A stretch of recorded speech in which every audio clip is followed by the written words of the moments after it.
BJP क्या है, मोदी जी क्या हैं, आरएसएस क्या है, मैं इन चीजों पे अपना वक्त जाया नहीं करना चाहता हूं, क्योंकि हमारे वरिष्ठ नेताओं ने, हमारे वरिष्ठ साथियों ने, हमारे वरिष्ठ कार्यकर्ताओं ने इस बात को बखूबी समझा दिया है। वो क्या कर रहे हैं ये हम जानते हैं। हमको ये समझना होगा कि हमको क्या करना है। आज देश की बागडोर पंडित जवाहरलाल नेहरू के हाथ में नहीं है कि जिन्होंने किताब लिखी थी डिस्कवरी ऑफ इंडिया।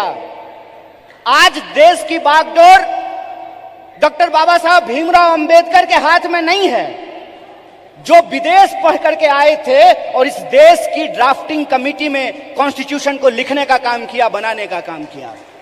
आज देश की बागडोर 23 साल की उम्र में हंसते हंसते फांसी के फंदे पे झूल जाने वाले शहीद आजम भगत सिंह के हाथ में नहीं है। आज देश की बागडोर एक ऐसे इंसान के हाथ में है जो अपनी पत्नी की जिम्मेवारी ना उठाया हो, वो देश की जिम्मेवारी उठाएगा। बताइए, आज देश की बागडोर एक ऐसे हाथ में है जो कहता है कि पीएफआई के नाम में भी इंडिया है। मतलब कुत्ता को भी 4 पैर होता है, गधा को भी 4 पैर होता है, इसलिए सारे गधे कुत्ते हैं। अगर ये रीजनिंग मैं लगाऊं, जो रीजनिंग इस देश के प्रधानमंत्री ने लगाया है, तो मैं ये कह सकता हूं ना कि प्रधानमंत्री जी को भी 2 आंख है और गधा को भी 2 आंख होता है।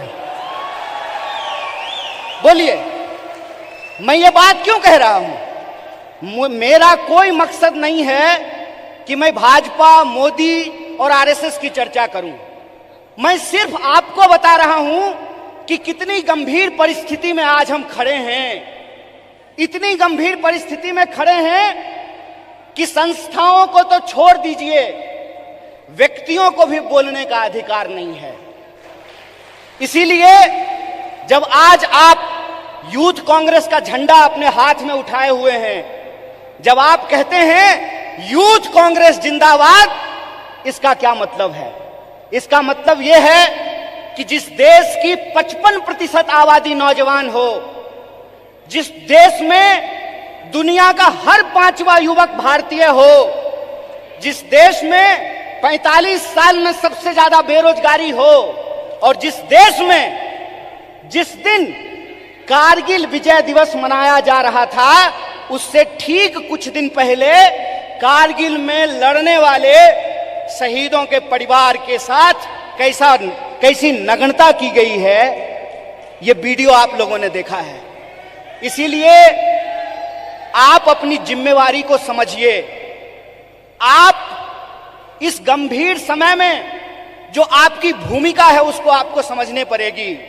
और मेरा मानना बिल्कुल साफ है, जैसे बिना विचार की कोई राजनीति नहीं होती है, उसी तरह से बिना नौजवान के, बिना विद्यार्थी के कोई पार्टी सत्ता में नहीं आ सकती है। इस बात को याद रखिएगा।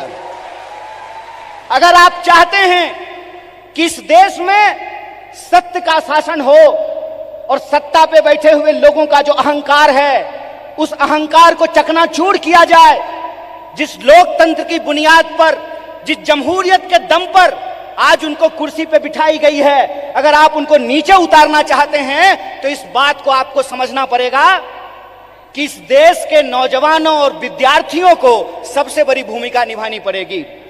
अगर भारतीय राष्ट्रीय कांग्रेस शरीर है तो एनएसयूआई और यूथ कांग्रेस को दोनों हाथ बनना पड़ेगा। यह बात हम लोगों को समझना होगा। जब तक इस देश का फर्स्ट टाइम वोटर, जिसके मैसेज में, जिसके स्नैपचैट पे, जिसके इंस्टाग्राम में, जिसके व्हाट्सएप पे झूठ परोस करके, मिस इंफॉर्मेशन परोस करके उनको गुमराह किया गया है, जब तक उनके सामने हम सच्चाई लेकर के नहीं जाएंगे, जब तक हम घर घर नहीं पहुंचेंगे, जब तक हम स्कूल स्कूल नहीं पहुंचेंगे, विश्वविद्यालय विश्वविद्यालय नहीं पहुंचेंगे, तब तक इस सत्ता पे बैठे हुए लोगों को हम सत्ता से बाहर नहीं कर सकते हैं और लोकतंत्र को बचा नहीं सकते हैं। जो सवाल है यहां पर कि भारत का बुनियाद क्या है, भारत का बुनियाद है इंडिया। यह बात हम लोगों को समझना पड़ेगा। भारत का बुनियाद है इंडिया, और वो जो इंडिया है वो इंडिया एक सोच है, और वो सोच को हमको एक एक कार्यकर्ता को अपने व्यवहार में लेकर के आना पड़ेगा। अगर हम महात्मा गांधी का उदाहरण आपके सामने रखें तो किस तरह का एग्जाम्पल हमको देखने का मिलता है। गांधी जी ऐसे नहीं थे कि बुनियाद भारत के कार्यक्रम में आए हैं, कर्नाटक में सरकार भी है तो थोड़ा फोटो वोटो खिंचा करके चल देंगे। ऐसे नहीं होगा। ये मैं आपकी आलोचना नहीं कर रहा हूं, ये मैं अपनी आलोचना कर रहा हूं।